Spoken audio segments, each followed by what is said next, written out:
اعوذ باللہ من الشیطان الرجیم بسم اللہ الرحمن الرحیم اللہ الذي جعل لكم الانعام لتركبوا منها ومنها تأكلون، اللہ ہی ہے جس نے تمہارے لیے چوپائے بنائے تاکہ ان میں سے کسی پر تم سواری کرو اور کسی کا گوشت کھاؤ۔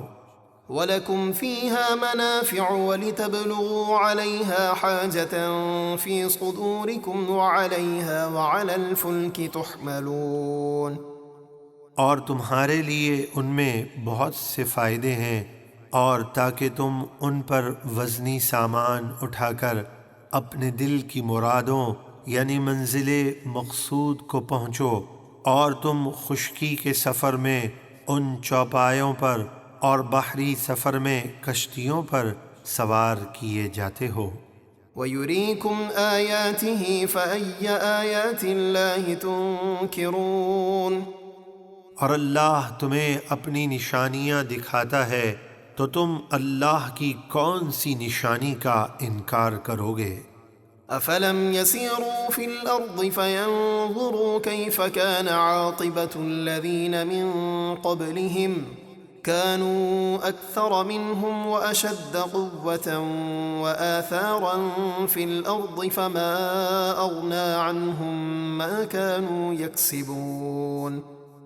تو کیا انہوں نے زمین میں سفر نہ کیا کہ دیکھتے ان سے پہلے لوگوں کا کیسا عبرت ناک انجام ہوا؟ وہ تعداد میں ان مکہ والوں سے زیادہ تھے، اور ان کی طاقت اور زمین میں چھوڑی ہوئی نشانیاں یعنی محلات اور عمارتیں وغیرہ بھی ان سے زیادہ تھیں، تو جو مال و دولت وغیرہ انہوں نے کمایا ان کے کچھ کام نہ آیا۔ فَلَمَّا جَاءَتْهُمْ رُسُلُهُم بِالْبَيِّنَاتِ فَرِحُوا بِمَا عِندَهُم مِّنَ الْعِلْمِ وَحَاقَ بِهِم مَّا كَانُوا بِهِ يَسْتَهْزِئُونَ، تو جب ان کے پاس ان کے رسول روشن دلیلیں لے کر آئے تو ان کے پاس جو دنیاوی علم تھا وہ اسی پر اتراتے رہے، اور ان کو گھیر لیا اس عذاب نے جس کا وہ مذاق اڑاتے تھے۔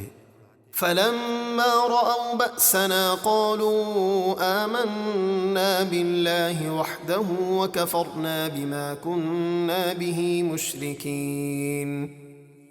پھر جب انہوں نے ہمارا عذاب دیکھا تو کہنے لگے ہم ایک اللہ پر ایمان لائے اور ہم نے ان بتوں کا انکار کیا جنہیں ہم اللہ کا شریک ٹھہراتے تھے۔ فَلَمْ يَكُ يَنفَعُهُمْ إِيمَانُهُمْ لَمَّا رَأَوْا بَأْسَنَا سُنَّةَ اللَّهِ الَّتِي قَدْ خَلَتْ فِي عِبَادِهِ وَخَسِرَ هُنَالِكَ الْكَافِرُونَ۔ جب انہوں نے ہمارا عذاب دیکھ لیا تو اس وقت ان کے ایمان لانے نے انہیں کچھ نفع نہ دیا۔